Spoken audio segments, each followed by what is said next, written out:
오늘은 아홉편례 별로 어려운 날이 아니니까 어렵지 않은 작품 하나 정리해놓고 그리고 외박주를 어떻게 보낼 것인지 각자의 계획과 문제를 받아가시면 돼요. 지금까지의 공부 숙제들을 좀 조사를 받으시고 그래서 가서 해올 것들을 좀 확인 받으시고 문제를 들고 가세요. 여기서 숙제 검사란 보라색 현대시가 다 풀려져 있어야 될 것 같은데 보라색에 41페이지 현대소설 검사.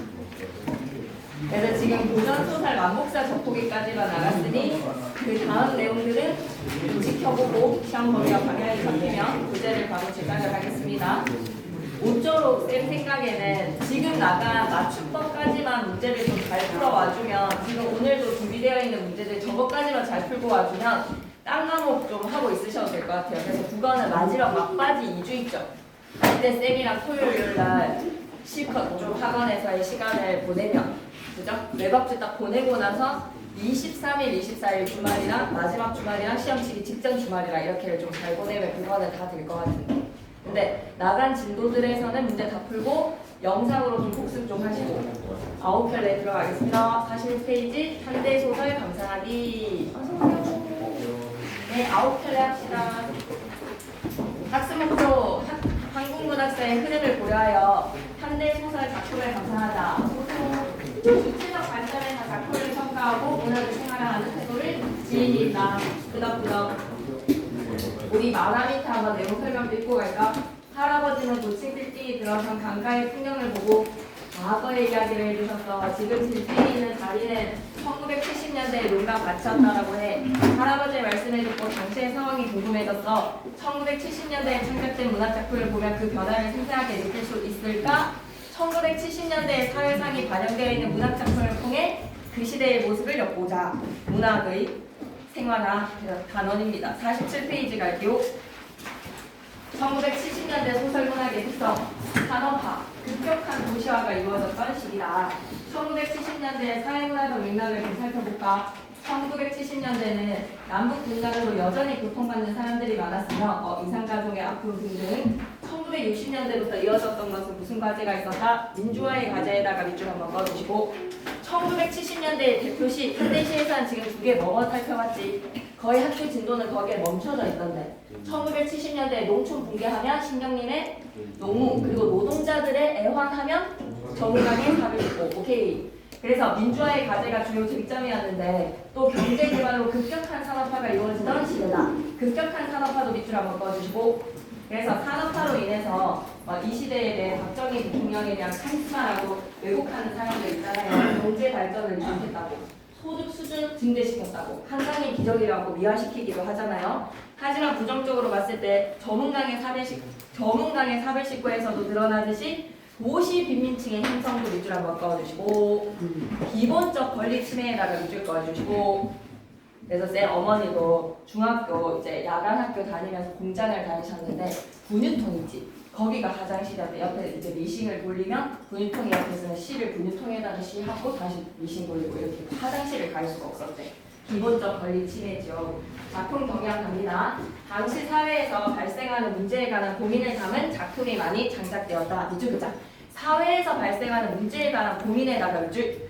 사회 고발적 성격의 소설도 창작이 되었다는 겁니다.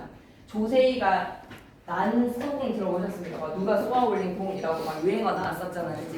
그래서 난제이가 쏘아올린 작은 공에서는 1970년대 사회 고발 이루어졌죠. 그리고 작품 영향에 또 밑줄 긋고 가자. 이념 대립에다가 밑줄 한번 꺼주시고 이념 대립으로 받은 상처를 치유해나가는 과정을 작품에서 장작을 했더라. 오케이, 9편을 하자. 다음 날 드시고 정치와 사회에 관한 비판의식과 역사에 관한 새로운 인식을 다룬 작품 밑줄 긋자. 정치와 사회에 관한 비판의식에다가 밑줄 민중들의 목소리가 나오기 시작했던 시기 그래서 산업화 과정에서 소외된 이들의 아픔을 다루고 있는 대표 작품으로 우리는 윤홍길의 9켤레의 보도로 남은 사례를 살펴보도록 하겠습니다. 당시의 사회문화적 상황, 문학사적 흐름을 이해하고 작품을 주체적으로 감상해 볼게요. 48페이지 갈게요. 만약에 김상경 쌤으로 빙의가 되어서 9켤레 가지고 시험 문제 내게 된다라고 하면 빠뜨리지 말아야 되는 반드시 빈출될 수밖에 없는 필출될 수밖에 없는 문제 요소 첫 번째 9켤레에다가 동그라미 치시고 9켤레의 구두의 상징성 시험에 나와야 되지 않겠습니까? 네. 1인칭 주인공 시점인지 아니면 전지적 객관 시점인지 시점 잘 파악하셔서 이 사내가 주인공인 것 같은데 사내가 서술자인지 아니면 사내가 관찰자인지 아니면 서술자가 작품 밖에 있는지도 한번 고려해 보시고요. 그러면서 이 사내의 상징성으로 보여지는 아웃컬레의 구도의 의미 한번 생각해 보자고. 핵심 정리의 갈래를 봤더니 세태소설, 세태소설에다가 위에다가 뭐라고 적지? 사회상 반영이라고 적자. 여기 앉을래? 그러면 아웃컬레 할 건데 없으면 쌤 프린트 줄까? 예. 세태소설에다가 밑줄 그리고 위에다가 사회상 반영. 그러니 현실에 대한 고발의 목소리가 이루어졌구나. 현실 비판적에다가 밑줄 그리고 그리고 그 시대상이 굉장히 사실적으로 반영되어 있습니다. 사실적도 밑줄 한번 그어주시고 1970년대 경기도 성남 지역이야. 도시 개발이 한참 진행이 되었던 지역이구나. 근데 그 지역에서 이제 소외된 계층의 모습을 보자마자 정은강의 419에서의 모습입니다. 어디에다가 밑줄 한번 꺼보자. 밀려난 가난한 이의 삶과 자존심에다가 밑줄 끄시고 밀려났다라는 거는 소외계층이라는 걸 좀 명심해 주시고 자존심의 가로를 열어서 구두라고 좀 적어줘. 그리고 대학이라고 좀 적어줘. 나 안동건 씨 대학 나온 가난. 나 안동건 씨고 이래봬도 대학 나왔다라는 말을 자존심을 끝까지 지키고 싶어하는 자존심의 대학가 구두라는 소재 두 가지 듣고 가겠습니다. 주제는 산업화 과정에서 소외된 계층의 힘들고 어려운 삶 사례를 통해서 살펴보자. 특징 첫 번째, 사회적 문체와 날카로운 문제의식, 현실 모순을 지적합니다. 날카로운 문제의식에다가 밑줄 한번 꺼주시고 현실의 모순 지적에다가 밑줄. 권 씨가 왜 몰락할 수밖에 없는지, 권 씨가 왜 소외된 계층이 되었는지 한번 살펴봐줘. 여기 사회상을 한번 들여다봐줘. 독자의 궁금증을 유발하는 마지막 열린 구조에다가 밑줄 한번 꺼주시고 끝자리 갈래? 동윤이? 네. 동균이 아웃클릭 문자 들고 왔을 것 같은데. 저 파란색 들고 왔어요. 파란색 있으면 돼. 오케이. 그럼 동균이 여기 앉고 여기 앉고 이렇게 앉을까? 동균이 옆에 앉을까? 오케이. 그 다음에 세 번째 상징적 소재에다가 밑줄 그시고 밑에다 한 번만 더 적자. 구두. 그리고 관련된 행위에다가 밑줄 그시고 구두 닦기라고 적자. 발로 계속 구두를 닦잖아. 구두 닦기라고 좀 적자. 그랬을 때 구두를 닦는 행위를 통해서 인물의 심리와 성격이 드러나면 행위를 통해 인물의 심리와 성격에다가 밑줄 한번 꺼주시고 직접 제시입니까? 간접 제시입니까? 행동을 통해서 이 사람의 심리 어떻게든 자신의 자존심을 지키고 싶은 반딱반딱 빛나는 구두 코를 만들고 싶어하는 이 심리 간접 제시 좀 적어주시죠. 간접 제시. 선생님 네. 무서진 오늘 교실에서 잤을 텐데. 오케이 48페이지 한번 들어가 보자. 읽기 전에 등장인물들이 살고 있는 시대적 배경 한 번만 더 체크할까? 등장인물들이 살고 있는 시대적 배경이라는 줄 한 번만 더 듣고 갑시다. 1970 1970년대 급격한 산업화 생각하면서 본문 내용 들어갈게요. 예상했던 것과 다르게 교사인 나에다가 동그라미 위에다가 뭐라고 적지? 서술자. 그런데 주인공은 아닌 것 같아. 제목이 아웃켤레 구두로 남은 사내니 이 사내가 주인공. 교사인 나는 서술자로서 사내의 이야기를 관찰해서 전달해주는 1인칭 관찰자 시점 되겠네요. 그러면 교사인 나에다가 동그라미 치시고 위에 이쁘게 적고 가겠습니다. 1인칭 관찰자 시점. 시점은 좀 중요할 것 같네. 그러니 사내의 심리를 나가 깨뚫어 볼 수 없으니 사내의 행동을 통해서 심리를 제시하는 간접 제시가 빈번하게 제시되는 심리 방법입니다. 성남에 집을 장만하고 문간방에 새를 놓는다. 말 그대로 약간 중산층이다, 그지? 내 집 마련도 했고 새방을 좀 내가지고 거기에서 월세도 좀 받을 수 있는 뭐 보증금 정도의 자본을 확보할 수 있는 전형적인 나는 중산층인 것 같습니다. 새를 놓은 방에 임신한 아내와 어린 남매를 데리고 권씨 가족이 이사를 옵니다. 권씨에다가 동그라미 주인공. 혼자 있는 것보다 그냥 같이 있는다라고 생각하고 바로 문제 풀이로 가는 거야. 힘든 살림 속에서도 권씨는 진짜 중요해. 물결 표시로 할까? 여러 편의 구두에다가 물결 표시 이쁘게 적어볼까? 마지막 자존심. 이거 엄청 소중히 아끼는 거야. 코가 반짝반짝하게. 한편 나는 권씨의 동태를 살펴달라는 이순경의 부탁을 받는데 이순경에다가 동그라미 치시고 권씨가 왜 이렇게 경찰에게 찍힌 걸까? 권씨가 경찰에게 감시를 받는 이유 시대상이랑 관련이 있습니다. 데모했거든요. 노동자의 목소리를 대변했다라는 죄로 중산층의 어떤 목소리를 대변 사회 비판적 목소리를 냈다라는 죄로 경찰에 낙인이 찍혔구나. 어느 날 나는 우연히 공사장에서 일하는 권씨를 만나고 권씨는 그날 밤에 나를 찾아오게 되는데 그는 성남이 재개발된다는 소문을 듣고 성남이 재개발된다는 소문에다가 밑줄 끄시고 다시 한 번 더 1970 급격한 산업 도시화라고 적다. 급격한 산업화와 도시화가 시대적 배경입니다. 그래서 집을 사려고 재개발이 되니까 집을 사기 위해서 무리해서 철거민 입주권을 샀어. 그럼 이 철거민들의 입주권도 철거민의 아픔이 조세의 난소봉에 들어있는 거야. 판자촌 같은데 이제 막 집을 짓고 사는 사람들을 재개발할 거라고 막 쫓아내고 입주권 가지고 막 다툼이 일어나는 난소봉에서는 철거민의 입장이고 권신의 철거민의 입주권을 샀는데 입주 전매자의 권리를 인정해주지 않는 정부가 사기를 친 거야. 말 그대로 밑줄 긋자. 입주 전매자의 권리를 인정해주지 않는 행정당국에 밑줄 쭉 끄시고 항의를 하다가 이제 목소리를 내다가 시위의 주동자로 몰려서 감옥에 다녀온 자신의 과거를 나에게 털어놓습니다. 이게 이제 소외된 계층이 된 배경이군요. 현실을 고발하는 세태소설이다라는 거 밑줄 한번 체크하고 가자. 권 씨가 현실 고발의 목소리를 냈다가 사회의 소외된 계층으로 몰락을 했구나. 권 씨는 계속해서 직장을 구하지 못하는 이유가 뭘까? 데모했기 때문에, 시위를 했기 때문에 권 씨의 부인은 해산의 날이 되어서 진통을 겪게 됩니다. 그래서 너무 억울한 거예요. 이러한 권 씨가 사회의 소외된 계층으로 전락을 하게 된 배경이 너무 사회가 부조리하다. 너무 약자들의 목소리를 보호해주지 않는다라는 것을 주목해달라. 위기 부분부터 가자. 아내는 진즉부터 해산 준비가 전혀 되어 있지 않음을 덜어는 흉보고 또 덜어는 우려해왔었다. 아내에다가 동그라미 밑에다 나의 아내라고 적자.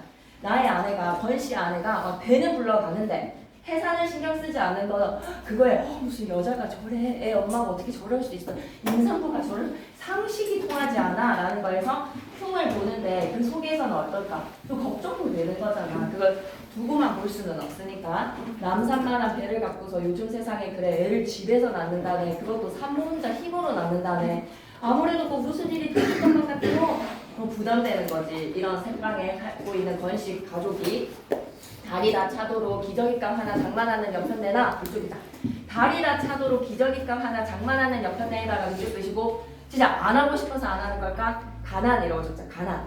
조산원에 하나 부를 돈도 마련이 없는 사내나 어쩜 그리 짝짝꿍이지라는 거는 흉을 보고 있지만 우려와 걱정도 있습니다. 이쪽이자 권씨 부인의 출산 문제를 우려에다가 밑줄 끄시고 복선이네요. 소설에서 뒤의 이야기를 암시해주는 복선이 표시가 나오네요. 물결 표시 준비 앞으로의 상황을 암시하는 복선에다 물결 표시 진짜 꼭 무슨 일이 일어날 것만 같아요 라는 거에서 일어나. 어떤 일이 일어날지 보자. 서둘러 식사를 끝내고 나서 나는 권씨를 마당으로 불러낸다. 듣던 대로 권씨는 대뜸 아무 열명 말라면서 밑줄이다. 아무 열명 말라면서에다가 밑줄 천하태평인 거야. 실실 웃습니다. 마치 공경에 빠진 나를 극진히 위로해주는 투였어. 둘째 때도 마누라 혼자서 거뜬히 해치웠거든요. 우리가 염려하는 거는 권 선생네가 아니라 바로 우리가 염려가 된다. 바로 우리를 위해서에다가 밑줄 권씨를 대하는 태도가 니네가 지금 너무 부담스럽다고. 물론 그럴 리 잠시만 넘기지 마시고 판서 내용 진짜 중요해요. 여기에서 사회 고발, 세태 고발의 목소리가 제시가 된 앞부분 줄거리에 나타난 갈등에다 크게 별표 하나 쳐주시고 인물이 살아가는 데 있어서 사회가 부조리하다 보니까 인물이 자신의 주장과 권리를 목소리를 내세우면 안 돼. 권씨는 불합리한 정부에게 항의를 한 거 당연히 해야 하는 일인 거야. 밑줄이니까 불합리한 정부 정책에 항의에다가 밑줄. 근데 시위 주동자로 찍혀서 전과자가 돼버렸어. 전과자에다가 밑줄. 그러니까 취업도 안 돼. 사회 빈민층으로 전락에다가 밑줄. 이게 사회가 부조리하기 때문에 이런 거 아닙니까? 그래서 권씨가 전과자가 되고 지금 기저귀감 하나 장만 못하고 아이를 집에서 낳아야 하는 것이 전부 다 궁핍한 가난 아닙니까? 밑줄 끌게요. 궁핍한 생활에다가 밑줄. 이게 권씨가 남편 노릇을 못하는 거야? 가장 노릇을 못하는 거야? 권씨의 잘못 그것이라기보다는 밑줄 끄자. 선량한 시민을 전과자로 만들어버려. 그냥 항의를 했다는 이유로 말이야. 밑줄 끄자. 선량한 시민을 범죄자로 만드는 사회 현실이 부조리하다. 선량한 시민을 전과자로 만들어버리는 사회 현실이 부조리하다. 그 부조리한 시대를 살아갔던 1970년대의 권씨. 그 사람이 이 시대의 소외된 계층의 대표다. 노동자의 애환하면 저문강의 삽을 싣고에서의 시적하자가 대표다. 농촌 붕괴에서의 불분각, 분통, 원통한 마음을 드러내는 것이 심경님의 농무에서의 시적하자의 대표다. 세 작품이 딱 똑같은 시대적 배경에 소외된 우리 사회 계층들의 목소리입니다. 49페이지 계속 이어갈게요. 처음에 구성 전체 보시면서 어떻게 짜야 되는지 보자. 발단 부분에 나의 집 문간방에 건씨가 이사를 와.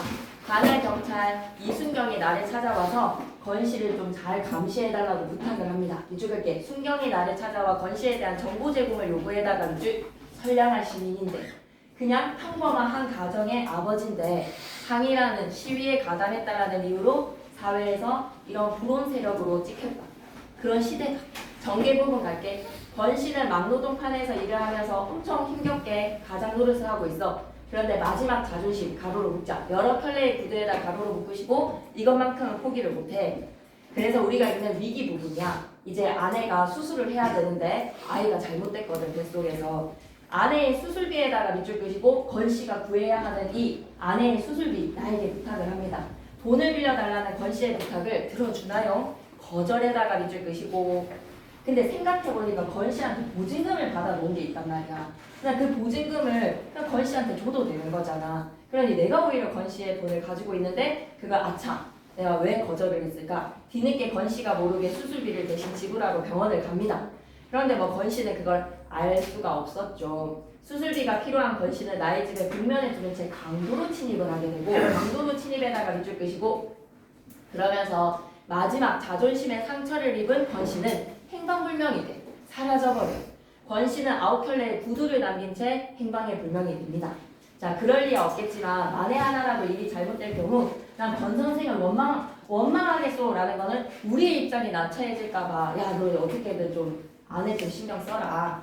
작자는 누구? 건씨. 작자가 정도 이상으로 느글거리다 싶어서 나는 앵간히 모진 소리를 했어. 와씨 뭐 우리 입장이 난처해지면 진짜 건씨 원망해요. 그렇게 방으로 들어가 버렸다. 정이나 어려우면 분만비를 빌려줄 수도 있음을 넌지시 비쳤어. 밑줄자. 분만비를 빌려줄 수도 있음을 넌지시 비쳤는데 에다가 밑줄 그래서 수술비를 빌리러 온 것도 되지 않을까? 내가 막 분만비 정도는 마련해 줄 수 있으니까 이런 도움을 주겠다라는 의사를 내비쳤으니까 건씨가 나에게 수술비를 빌리러 온 거 아닐까? 작자가 끝내 거절한 것은 뭐 때문일까? 나을 수 있다라고 생각한 거겠지. 건강하게 나을 수 있다라고. 까짓것 변두리 병원에서 얼마 들지도 않을 비용을 빌려 쓴 다음에 나중에 갚는 그 알량한 수고를 겁내 나머지 두 목숨을 건 모험 쪽을 택한 계산 속일 거라고 나는 단정해버렸어. 병원비를 감당할 수가 없으니까 그 병원비를 빌려가지고 괜히 병원에서 낳고 싶지 않은 거야. 그냥 집에서 낳을 수 있다면 집에서 낳고 싶을 만큼 가난한 거야. 궁핍해서 말이야. 그러나 한결같은 상태로 자정을 넘기고 나더니 사정이 달라졌어. 이제 좀 심각해지는 거야. 곡선의 이야기로 흘러가는군요. 경산치고는 경산의 단어 뜻 좀 체크해 줄래? 아이를 낳은 경험이 처음이 아니다. 누적되어 있는 경험에 경산치고는 진통도 너무 길고 악착스러운데 겁이 났던지 건씨는 통금이 해제되기도 전에 부인을 업고 비탈길에 내려가느라고 한바탕 북새통을 떨었던 거야. 북이 북채 위에 엎인 모양으로 건씨 내외가 우리 집 문간방을 빠져나가는 걸 보는 것만으로도 한근심을 더는 기분이었는데 이제 병원 가서 안정적으로 낳고 오겠지. 미역근이나 사놓고 기다리다가 소식이 오면 병원에 가보라고 아내에게 이르고 나는 학교로 출근을 했는데 말이야. 출산하려고 이제 건씨 가족 병원으로 갔습니다. 재미없지. 근데 오늘 한번 딱 제대로 읽고 그냥 끝내버리자. 오후 수업이 시작된 바로 뒤에 뜻밖의 건씨가 나를 찾아왔어. 이쪽에 자. 건씨가 나를 찾아왔다. 얘가 이쪽 봐봐봐. 사건의 전환. 제일 중요한 위기에서 결정으로 갑니다. 때마침 내가 수업이 공강이라서 교무실에서 잡담을 하고 있는 중이었는데 수의로부터 연락을 받아서 학교 동문으로 나갔거든. 바쁘실 텐데 이거 죄송합니다. 끄적끄적. 건씨는 애써 웃는 낯이었고 애써 웃는 낯 밑줄 한번 꺼주시고 위에다가 간접지시라고 했자. 뭔가 곤란한 상황에서 남에게 부탁을 할 때 애써 웃을 수밖에 없는 낯빛. 이거 되게 민망한 거죠. 사람이 전에 없이 퍽 수줍어 보입니다. 퍽 수줍어 보였다에다가 밑줄. 그 수줍음이 세 번째 아이의 아버지가 된 데에서 오는 거는 아닐 것 같은데 좋은 쪽으로 생각하기에는 그지? 잠시만 오른쪽 기준. 나가 한근심을 더는 기분은 뭐 때문에? 드디어 건씨가 아내를 업고 병원으로 갔기 때문에. 건씨와 건씨 부인이 병원에 가는 모습. 병원에 가는 애다가 밑줄 한번 꺼주시고 집에서는 사고가 나지 않겠구나. 밑줄 그자. 책임을 질 일이 없다는 생각에다가 밑줄 내가 책임질 일만큼은 뭐 일어나진 않겠네 라는 걸로 안심을 한 거야. 그만큼 좀 부담이 됐겠지. 50페이지 갑니다. 그렇게 세 번째 아이의 아버지가 될 때에서 오는 것이라고 좋은 쪽으로만 해석함으로써 연락을 받는 그 순간의 느낌. 위쪽에 딱 불길한 예감에다가 뭔가 불길해. 수희가 저 손님 찾아오셨는데요. 건땡땡씨랍니다 라고 얘기를 하는 거에 왠지 불길한 예감이 불과해서 건씨가 수줍어 보이는 그 미소로 나를 반겼을 때 그때 이게 셋째 아이가 태어난 아버지의 미소일 거라고 여기고 싶었어. 불길한 예감을 떨쳐버리고 싶었어. 잘 됐습니까? 이쪽에 자 출산에 대한 안부 밑줄 뒤늦게나마 오 선생 말씀대로 했기망정이지 말씀대로의 대로 품사 뭐지? 말씀이라는 명사 뒤에 대로 품사 뭐지? 조사니까 띄어쓰기 붙였어야 되는 거야. 말씀 띄우고 대로 아니라 대로가 조사니까 붙여 쓰는 거야. 말씀대로 했기망정이지 끝까지 집에서 버텼다가는 큰일 날 뻔했습니다. 큰일 날에다가 뻔히 수식을 받는 뻔 이런 게 의조명사. 날 띄우고 뻔. 녀석인지 년인지 모르지만 못난 애비 혼 좀 나라고 영 애를 먹이는군요. 건 씨는 수줍게 웃으면서 이거 너무 중요한 행위네. 행위를 통한 건 씨의 심리, 건 씨의 성격 우리가 파악해야 되거든. 왜? 1인칭 관찰자 시점이라서 서술자가 건 씨의 심리를 꿰뚫어 보지를 못해. 그러니 건 씨가 하는 행동에 주목해야 돼. 밑줄 끄자. 길바닥 위에서 발부리로 뜬모를 글씨인지 그림인지를 자꾸만 그렸다 해다가 밑줄 발끝으로 글씨를 쓰는 거 난처하다라는 뜻이지 않습니까? 부탁을 하려고 하는 데에서의 민망함이라든지 망설임이라든지 뜬모를 글인지 글씨인지 글씨인지를 자꾸 그렸다 밑에다가는 무엇인가를 부탁에다가 밑줄 끄시고 뭐라고 좀 적어놓을까? 민망함인 거지. 민망이라고 했죠. 민망해서 그 글인지 글씨인지를 막 그리고 있는 거야. 먼지가 풀풀이나 언덕길을 터벌 올라왔을 터인데 이상한 점이 있네.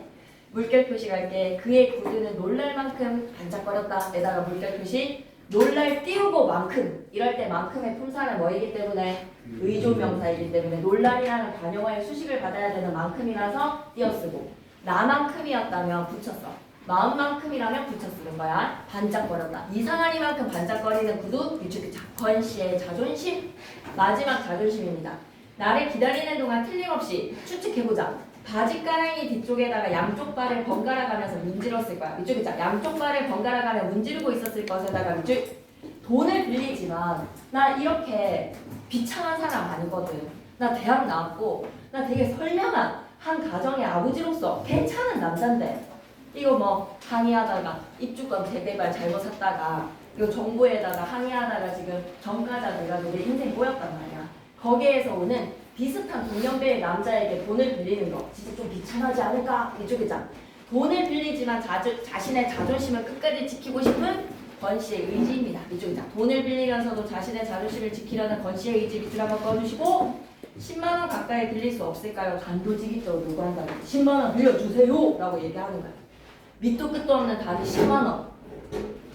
오히려 이제 막 멋져봐 하면서 웃는 것도 아니고 수줍음이 싹 가시고 이쪽에 다 도발적인 감정에다가 이쪽 10만 원 빌려줘 라고 딱 단도직입적으로 얘기하는 거야. 이건 뭘까? 어떤 심정일까? 그냥 엄마한테 뭔가 부탁할 때 비굴하고 싶지 않고 오히려 더 당당하게 말하고 싶을 때 있잖아. 이쪽에 딱 비굴하게 보이고 싶지 않은 권 씨의 자존심이야. 10만 원 빌려주세요. 그런 도발의 감정으로 가득 채워진 얼굴을 들어 내 면전에 대고 부르짖고 있어. 담배 한 대만 꾸자는 식으로 10만 원 소리가 너무 담배 한 대와 같은 가치처럼 쉽게 나온 거야. 허망이에다가 밑줄 쉽게. 너무 나한테 큰 부담을 쉽게 부탁하는 거야. 10만 원? 내가 잠시 어리둥절해 있는 사이에 그는 매우 사나운 기세로 말을 못해낸 것이었다. 얼마만큼 상황이 급박한지를 얘기하는데 잠시만 넘기지 말고 너무 중요한 내용이 위에 정리되어 있어. 주요 인물의 특징 위에다가 그냥 반드시 주제라고 적어주세요. 낼 게 인물이고요, 사건이고요, 서술상의 특징의 시점이고요, 구두의 상징성 이렇게 딱 4개 나오면 됩니다. 근데 아무래도 금상경 쌤이니까 선지의 개수 문제로 적절한 선지 개수 부분이 나올 거예요. 반드시. 그래서 적절한 진술에서 인물들과 관련된 특징. 첫 번째, 나, 오 선생은 주인공 아닙니다. 밑에다가는 서술자, 관찰자라고 적어주세요. 나, 오 선생은 서술자, 관찰자라고 적어주시고 초등학교 교사야. 그러니까 1970년대 안정적인 중산층이다. 건 씨가 새들어 살고 있는 집의 주인이다. 아내의 수술비를 빌려달라는 건 씨의 부탁을 조금은 이 시기에서의 약간 깍쟁인 거지. 그래서 자기한테 부담을 지고 싶지 않은 부탁 거절에다가 밑줄 끄시고 좀 소시민입니다. 막 이웃에 대한 애정감, 인정감 이게 넘치는 두터운 정이 있는 사람은 아니군요. 가난한 이웃에게 연민은 느끼지만 연민에다가 밑줄 그시고 자신의 피해에는 좀 그건 꺼려지는 거야. 너무 중요한 말 나왔다. 소시민이다. 소시민적 인물에다가 밑줄 그시고 별표 셋. 소시민성을 지니고 있는 거 나한테 입을 피해는 꺼려지는 거야. 피하고 싶은 거야. 권 씨는 나의 집에 세입자인데 불합리한 정부 정책에 항의할 거. 밑줄 긋자.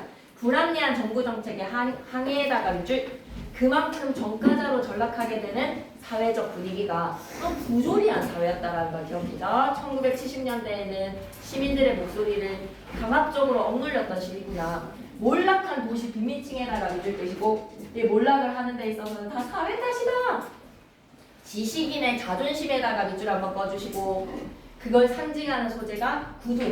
대학 나온 사람으로서 내가 이렇게 비참하게 살아야 되는 것이 너무너무 억울한 거야. 구두로서 그 자존심을 지키려고 한다. 산업화 과정에서 소외되었습니다. 밑줄 긋게. 산업화 과정에서 소외에다가 밑줄. 지식인으로서의 허위 밑줄 긋자. 물결 표시 갈게. 지식인으로서의 허위의식에다가 물결 표시. 이런 게 마지막 자존심을 지키려고 하는 것이 좀 몰락한 양반의 모습이기도 한 거야. 약간 좀 주제 파악해서 더 열심히 사회에 물리쳐야지, 그지? 그걸 허위의식을 버리지 못하고 끝까지 자신의 자존심을 지키고 싶어한다. 의사, 쓰레기야. 산모와 태아가 위급한 상황에서도 수술비가 1번이거든. 수술비를 먼저 요구해다가 밑줄. 1970년대의 사회상의 물질 만능주의를 보여주는 생물상 의사입니다. 속물적인 인물에다가 밑줄. 사람의 목숨보다는 이 의사는 돈이 더 중하네.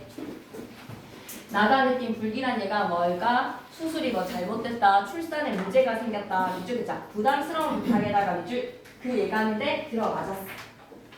수술을 해야 된답니다. 이건 이제 엄청 당당하게 막 쏘아붙이고 엑스레이도 찍어봤는데 아무 이상도 없다네요. 모든 게 다 정상이래요. 요체 골반도 넉넉하고 조기 파수도 아니고 전치 태반도 아니고 쌍둥이는 더더욱 아니고 이렇게 정상적인데 24시간이 넘도록 배가 위에 달라붙는 경우는 태아가 돌다가 핏줄을 목에 감았을 때뿐이랍니다. 제기랄에다가 밑줄 끄시고 권씨의 답답한 마음에다가 밑줄. 핏줄을 목에 감았다. 빨리 손을 쓰지 않으면 산모나 태아가 모두 위험하대요. 밑줄 긋자. 돈을 빌려서 아내의 수술비로 쓰려고 함에다가 밑줄 끄시고 부탁하는 거야. 10만원 좀 빌려주시오. 도발적 감정으로. 어색하게 들린 것은 그가 제기랄이라고 씹어댄 그 대목뿐이었다. 평상시에 권씨답지 않은 그 말 빼고는 권씨는 있잖아. 참 착한 성품을 가진 사람인가 보다. 제기랄이라는 이런 약간 감탄사 같은 찐 욕설도 아닌데 그치? 에이틴도 아니잖아. 근데 평상시 권씨답지 않은 제기랄이래. 그만큼 착한 천성에다가 밑줄. 그 제기랄이라는 말만 빼고는 그럴 수 없이 진지한 이야기거든. 아니다. 그러니까 처음으로 점잖지 못한 그 말을 사용했기 때문에 더 절박하게 들렸을 것 같아. 점잖지 못한 그 말은 뭐지? 제기랄. 내기에는 더욱더 진지하게 들렸을지도 몰라. 나는 한동안 망설이지 않을 수 없었다. 밑에다가는 1인칭. 관찰자 시점이지만 나의 심리는 어떻게 제시할 수 있지? 직접 제시 가능해. 내 심리는 직접 제시, 권씨의 심리는 간접 제시야. 나의 심리이기 때문에 직접 제시, 나 망설였어. 권씨한테 빌려주고 싶은데 선뜻 오케이 할 수 없는 10만원이라는 금액에 대해 소시민성이거든. 소시민적인 나의 간단 형제의 마음 사이즈에서는 바로 쿨하게 오케이가 안 나오는 거야. 그래서 나 망설이고 있어. 그의 진지함 앞에서 아 그거 참 안 됐군요. 그래서 어떡하죠? 라는 상투적인 말로 섣불리 이쪽의 감정을 전달하기에는 사실 말이 10만원이지 너무 큰 부담이라서. 집을 살 때 내 사정 좀 들어봐봐. 학교에다가 가부를 받았구나. 월급을. 빚을 아직 절반도 못 가린 처지고 정산 분만비 1, 2만원 정도라면 빌려줄 수 있지만 단순히 권씨를 돌 작정으로 나눠서는 거금에 해당하는 10만원 가까이를 또 빚진다는 거는 무리도 이만저만이 아닌 거야. 밑줄 긋자. 소시민의 돈 걱정에다가 밑줄 끄시고 뭐 당연히 나로서는 할 수밖에 없는 고민이기도 한 것 같습니다. 근데 사람의 목숨이 달려있잖아요. 지금 빨리 수술을 해야지 아이의 목숨을 살리기 위해서라면 그러면 좀 나서서 빌려볼 수도 있는 거잖아. 그치? 지금 사람의 목숨, 애기의 태아의 목숨이 달려있는데 1, 2초를 다투는 상황인데 그치? 그뿐만이 아니라 집안에서 경제권을 장악하고 있는 아내의 양해도 없이 멋대로 그런 큰일을 저질러도 괜찮을 만큼 나는 자유롭지 못했다. 이 돈이 다른 데 쓰이는 게 아니라 생명을 구하는 돈인데 이런 거에서 이제 소시민성을 엿볼 수가 있다. 중산층의 소시민성. 권씨의 부탁에 갈등을 합니다. 그럼 그 돈을 빌려달라는 권씨의 부탁에 갈등하는 갈등에다가 동그라미 밑에다 좀 적어줄래? 내적 갈등이요. 내적 갈등. 내적까지 하는 거야. 빌려만 주신다면 무슨 짓을 해서라도 반드시 갚겠습니다. 절박함에다가 밑줄을 바꿔주시고 반드시 갚는 조건임을 강조하면서 그는 마치 성경책 위에다가 오른손을 얹고 말하듯이 성경책 위에다가 오른손을 얹고 말하듯이에다가 밑줄 끼시고 절박한 마음과 진심에다가 밑줄 엄숙한 표정을 했어. 한마터면 나는 잊을 뻔했네. 그가 적시에 일깨워 주었기에 방적이지. 안 그랬다면 빌려주는 어려움에만 골똘한 나머지 빌려줬다가 나중에 돌려받는 어려움이 더 클 거라는 사실은 생각지도 못할 뻔했어. 근데 이 사람이 반드시 갚겠습니다라고 하니까 나중에 못 받으면 어떡하지? 라는 생각까지 뻗어가는 거야. 그렇다. 이 사람들을 뭘 믿고 빌려주나? 끼니조차 감당 못하는 주제에 맞벌이 아니면 어쩌다가 장관이 얻어걸리는 출판사 싸구려 번역기를 가지고 어느 해에 빚을 갚겠어. 책임이 따르는 동정은 피하는 게 상책이었다. 와, 이 말 진짜 냉정하게 느껴지지 않아? 물결표시랄까? 책임이 따르는 동정은 피하는 게 상책이었다. 이거 밑줄 쭉 나의 판단이야. 그러니까 빌려줬다가 어떻게 갚을래? 니네가 뭐 끼니 해결이 되니? 라는 거에서 이 말 잘 기억하자. 내가 받은 피해 염려에다가 밑줄. 그러면 같은 한 집에서 새들어서 살았던 그 건씨 아내의 생명은 셋째의 생명은 말이야. 그 건씨의 부탁을 거절하는 게 다가 못 받을 돈이라는 거에서 생명을 포기를 하는 그 애가 탯줄 목에 감아가지고 엄마랑 어찌 잘못해도 나 몰라 내 돈 10만 원 못 받는 게 걱정되는 거야. 보증금도 받아 놔놓고 이해 가능성 명목에다가 밑줄기시오. 이익과 손해를 여기서 계산기를 두드리고 있는 거야. 막 주판에 막 한 달에 막 노동해가지고 막 어느 세월에 10만 원을 갚겠나? 이런 식으로 계산이 들어가는 거지. 기왕 피하자. 거절입니다. 저쪽에서 감히 두 말을 못하도록 밑줄기자 야면차게 굴피로에다가 밑줄 싹 잘라서 거절을 하겠대. 병원 이름이 뭐죠? 원산부인과입니다. 지금 내 형편에 현금은 어렵군요. 원장한테 바로 전화를 걸어서 보증을 설게요. 보증에다가 밑줄 끼시고 그만큼 어때? 와 이거 진짜 조금 소름 끼치지 않냐? 보증이라는 것의 의도는 뭐야? 거절은 하되 내 피해는 보지 않고 돈을 빌려주지 않지만 뭔가 도와주는 척은 하는 거잖아. 도와주려고 뭔가 액션을 취하는 거지. 밑줄기자 건씨를 도왔다는 명분에다가 밑줄 보증은 내가 섰다라는 거야. 내가 보증해줄 테니까 이 사람 수술해줘라.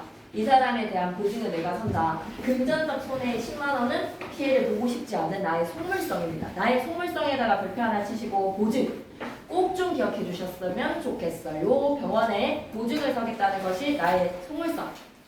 그렇게 보증을 약속할 테니까 권 선생도 가서 의사 선생님한테 매달려봐라. 의사도 사람인데 설마 사람을 생으로 죽게 놔두겠습니까? 라고 하는데 죽게 놔두는 의사인 거예요. 수술비 갖고 와야지 수술 때 아내를 올리겠다는 거죠. 잠시만 넘기지 마시고 51페이지 판서갑니다. 너무 중요해. 사회에 대한 고발과 거기 속에서의 인물들의 모습을 잘 기억해 주시고 나나 사내나 다 비판의 요소들이 있어. 첫 번째, 작품에 드러난 작가의 비판의식. 산부인과 의사는 건씨의 아내가 극심한 고통을 호소하고 있는데 지금 죽을 법이야. 밑줄기자 수술비가 없다는 이유로 수술하지 않음에다가 밑줄 사람의 목숨보다는 돈이네. 생명보다 돈을 우선시에다가 밑줄 물질 만능주의. 1970년대 그럴 수 있다. 사람이 돈이 더 중하다. 건씨와 나의 갈등. 건씨는 수술비 좀 빌려달라. 수술비 빌려에다가 밑줄 무슨 짓을 해서라도 갚을게. 근데 나의 거절은 뭐야? 나중에 돌려받지 못할 것이 걱정이 되어서 이해타산으로 계산기 돌려봤을 때는 부탁 거절하는 게 맞아. 부탁 거절에다가 밑줄 소시민성 한 번만 더 적자. 소시민성 나가 건씨에게 야멸차게 굴어야 된다라고 생각한 이유는 뭘까? 다시는 말을 꺼내지 못하게. 건씨에게 돈을 빌려줬다가 돌려받지 못할 수도 있으니까 밑줄 있다. 미리 차단해다가 밑줄 싹 잘라서 그냥 오늘 그냥 거절 의사를 확실히 밝히는 거야. 52페이지 계속 갈게요. 달리 변통할 구멍이 없으시다면 그렇게 해보세요. 변통할 구멍이 없으시다면에다가 밑줄 그시고 우회적 거절에다가 밑줄 야 내가 보증 서줄게. 네가 못 구하겠으면 그 의사한테 네가 매달려봐. 내 보증으로.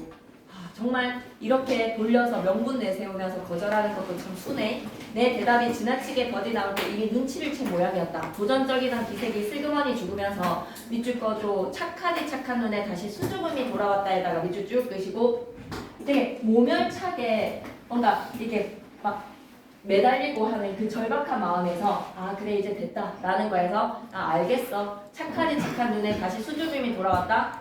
포기하는 거죠. 돈을 빌리는 것을. 그는 고개를 좌우로 흔들어 보였어. 원장이 어리석은 사람이기를 바라고 어리석은 사람에다가 밑줄 사람의 목숨을 중요시 여기는 걸 어리석다라고 생각하는가. 상대를 위해주는 사람에다가 밑줄 세상의 바보 같은 사람.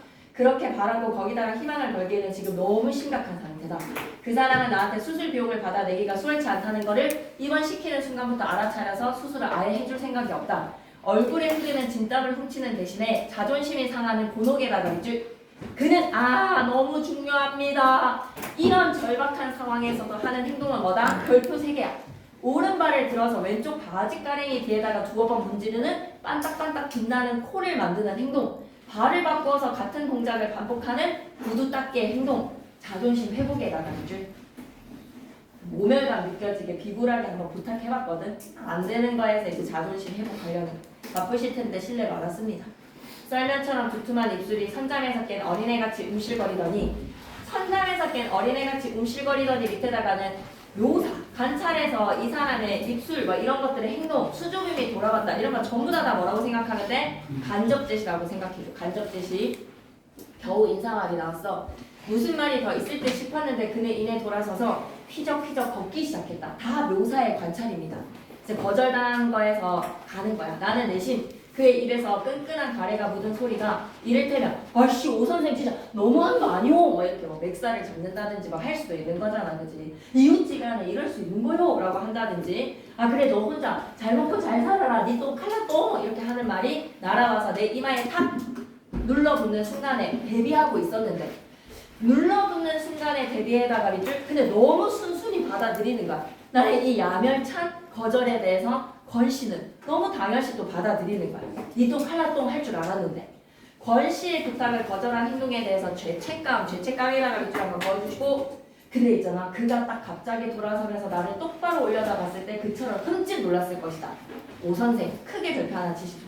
이래봬도 이래 보아도라는 거에서의 자괴감이 내 현 주소가 지금 이래 보아도라는 거 내 지금 되게 비참하지. 나 안에 수술비 10,000원, 20,000원도 못 구해가지고 집에서 나으려고 생쇼하다가 딸인지 아들인지 모를 이 녀석이 탯줄 목에 감아가지고 우리 아내랑 아들 지금 죽을 수도 있는 이 상태에 내 꼬라지가 지금 10만원 너한테 이렇게 빌리는 내 꼬라지가 참 비참하지. 근데 이래봬도 나 대학 나온 사람이요 라는 거에서 이래봬도 안에는 자괴감이 깔려있구나. 자존심이 무너질 대로 무너진 현실에 대한 건 씨의 자괴감 이쪽이자 건 씨의 자괴감에다가 밑줄 이래 보여도 내가 지금 이 꼬라지로 보여도 나 대학 나온 사람이요. 상처받은 자존심 회복에다가 밑줄 내가 지금 너무 무능력하지만 밑줄이자 무능력한 현실에다가 밑줄 근데 그 대학이라는 지식인의 타이틀이 권 씨의 삶이랑 너무 안 어울려. 그냥 막노동꾼으로 사는 게 차라리 나아. 그래서 권 씨의 모습이 더욱더 비참하게 부각되는군요. 권 씨의 모습 비참하게에다가 밑줄 그시고 더욱더 부각돼. 대학이라는 그 키워드가 말이야.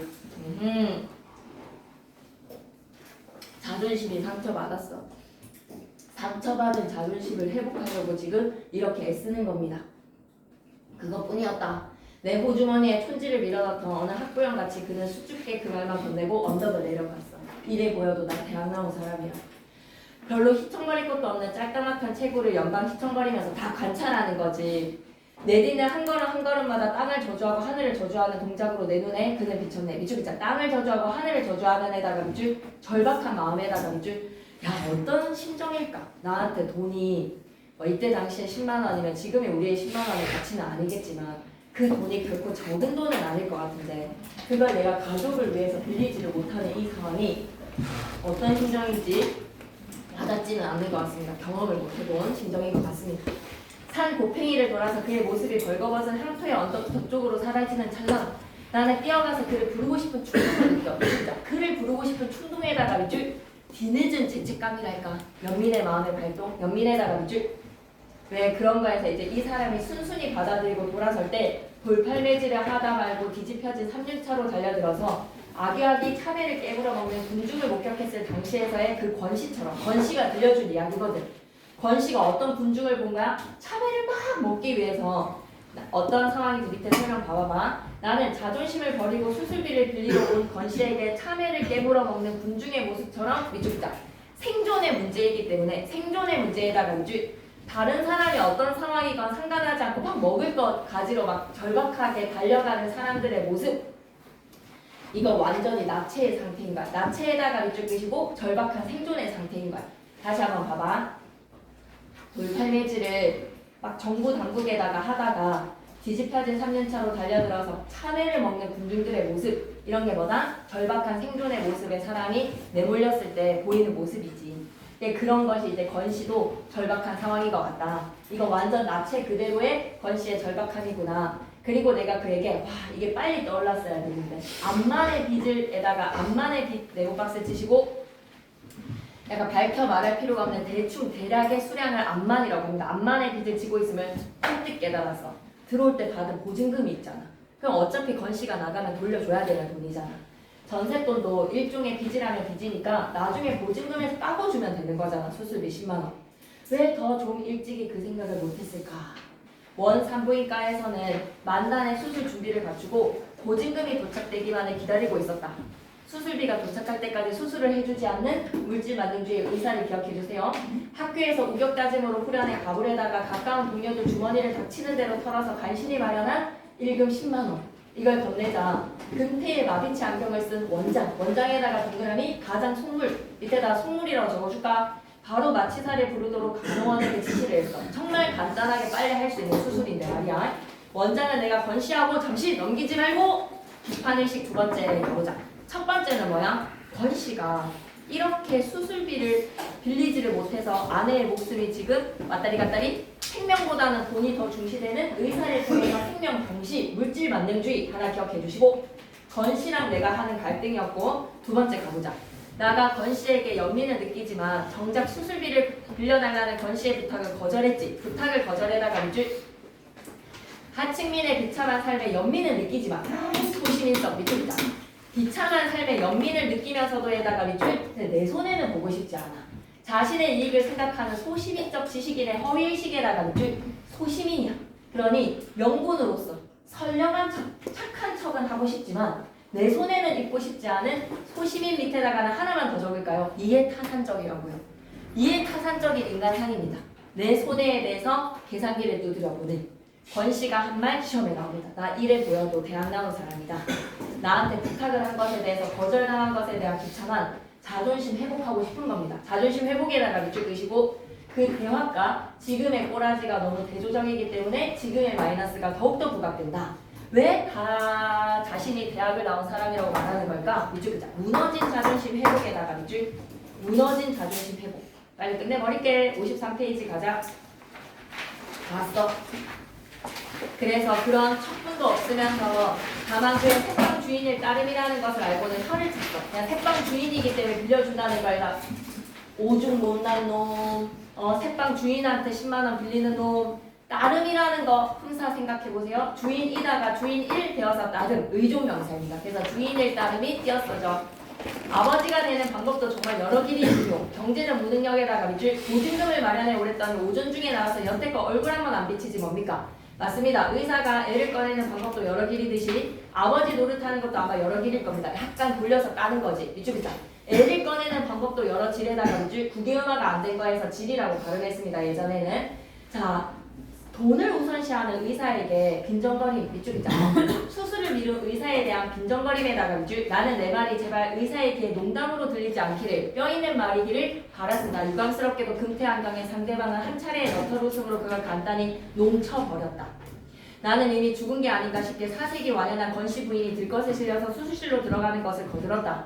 생명을 꺼내고 그 생명을 수용했던 다른 생명까지 암양해서 암양 단어 뜻 좀 봐줄래? 호송하다라는 뜻입니다.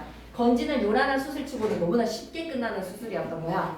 보호자 대기석에 앉아서 우리 집 동준이 놈을 얻을 때처럼 줄담배를 피면서 4개인가 5대째를 붙이고 나니까 울음소리가 들렸던 거지. 인물의 심리 행동 묘사에다가 밑줄 끄시고 너무 초조하게 기다렸던 거야.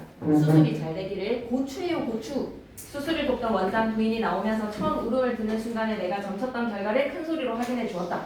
진짜 보호자를 상대하듯이 원장 부인이 내게 축하를 보내왔으므로 나 역시 진짜 보호자 입장에서 수고를 취하지 않을 수 없었다. 아이고 고생하셨습니다. 감사합니다. 잠시 후에 나는 강보에 쌓여서 밖으로 나오는 건기용 씨의 차남을 대면할 수가 있었네. 지 어미배를 가르고 나온 논답지 않게 얼굴이 두툼한 것이 속없이 잘도 생겼어. 지왕절개라는 말이 풍기는 선입감에 딱 어울리게 시리 목청도 크고 우렁찼다. 병원 건물을 온통 들었다 놓는 억세디 억센 놈의 울음소리를 듣는 동안 나는 동준이 놈을 낳던 날의 감격 속으로 고스란히 빠져들었네. 잘 도와준 거야. 생명을 살렸잖아. 이쪽이자 따뜻한 성품을 지닌 나에다가 밑줄 동준이 낳던 그때의 기억으로 내가 스물스물 감격 속으로 배어들었다라는 거에서 가슴이 따뜻한 사람이 돼 이해타산적이고 소시민적인 모습을 보였다라는 점. 우리 집에 강도가 들었어. 공교롭게도 그날 밤 말이야. 그날 밤에다 크게 별표 하나 치시고 사건에 대해서 시험 문제 나옵니다. 서술상 특징에 대해서 시험 문제 나오고요. 인물 그리고 구두의 상징성 이렇게 내부 문제만 기억하시면 돼요. 난생 처음 당해보는 강도였는데 자꾸만 누군가 내 어깨를 흔들어대잖아. 귀찮다고 뿌리쳐도 잠자코 계속 흔들었어. 나를 깨우려는 손의 감촉이 내 식구의 그것이 아님을 퍼뜩 깨닫고 눈을 떴을 때 나는 빨간 꼬마 전구 불빛 속에 복면의 사내를 보았지. 복면의 사내에다가 줄 그리고 똑바로 내 멱살을 겨누르고 있는 시칼의 서술도 보았어. 술 냄새가 확 풍겼어. 술 냄새가 확 풍겼다에다가 밑줄 끄시고 긴장감을 완화시키기 위해서 술을 마실 거야. 술 기운의 강도짓에다가 밑줄 초보자에다가 밑줄 조명빛깔을 감안해서 붉은빛을 띤 검정 계통의 보자기를 복면 위로 드러난 토의 일부 눈자리가 나우 꽤나 많이 치에 있음을 나는 재빨리 간파했지. 일어나 얼른 일어나라니까. 나 외에는 더 이상 깨우고 싶지 않은 강도의 목소리는 무척 낮고 조심스러웠다. 아까 학교 앞에서 나랑 건씨의 갈등 드러났지. 수술비 빌려달라. 근데 야말차게 거절을 한 거에서 두 번째 의사와 건씨와의 갈등도 있지 않았을까. 의사는 수술비 갖고 와라. 그러지 않으면 수술 안 해준다. 건씨는 위급한 안에 수술해주세요 라는 거에서 외적 갈등도 있고 내적 갈등은 뭐야? 내가 건씨의 부탁을 거절을 할 것에 대한 고민. 그건 내적 갈등도 드러나. 그래서 사회와의 갈등, 인물과 인물끼리의 갈등, 내적 갈등, 그리고 갈등 요소를 좀 잘 봐주시기를. 자, 그러면 옆으로 정리하고 가자. 나가 자신이 한 말을 의사가 농담으로 듣지 않기를 바란 까닭은 뭘까? 우회적으로 비판하고 싶었어. 돈 때문에 수술을 미룬 비정한 의사에다가 비정하다, 정도 없는 비정한 의사에다가 빈정거림으로 들었으면 좋겠다. 권씨에 대한 나의 태도 변화입니다. 수술비를 빌려달라는 권씨의 부탁이 너무 부담돼. 나에게 손해를 입힐 것 같아서 거절했어. 거절에다가 밑줄 다시 한 번만 적고 가자. 소심일성. 그런데 그 절박함에 대해서 뒤늦게 생각해보니 내가 받아놓은 보증금 아내의 수술비 대신에다가 밑줄 받은 돈이 있었어. 병원 원장의 태도를 비판했지. 그리고 건씨 아내가 낳은 아이의 울음소리에 자신의 일처럼 감격을 하는 태도의 변화 플러스로 변화가 되었는데 건씨는 마음의 상처를 받았을 거야. 54페이지 계속 갑니다. 일어나고 싶었지만 도무지 일어날 수가 없었고 역을 도는 식칼이 덜덜덜덜 역을 도는 식칼이 덜덜덜덜에다가 밑줄 끄시고 위에다 한 번만 더 간접 지시 강도의 긴장 상태. 그리고 이 강도 지시 너무너무 괴로운 지시이기도 한 거야. 춤을 추었어. 만약 강도가 내 목통이라도 찌르게 된다면 그것은 고의해서가 아니라 떨림 때문에 목통을 찌르는 거야. 오발적 상해. 무척 모자라는 강도지. 밑줄자 강도에 대한 나의 판단에다가 밑줄 모지레의 강도, 어설픈 강도. 나는 복면 위에 눈을 보는 순간에 상대가 그 방면의 전문가가 못 됨을 금방 알아차렸던 것이다. 딴에는 진탕 마신술로 한껏 용기를 돋았을 텐데도 보기 좋을 만큼 띄어쓰는 거 의조명사지. 큰 눈이 밑줄 착하게만 타고난 제 천성에다가 밑줄 건씨의 착한 인상에다가 밑줄. 그러니 어쩌지 못한 채 나를 더 두려워하고 있어. 오히려 강도가 나를 두려워하는 거야.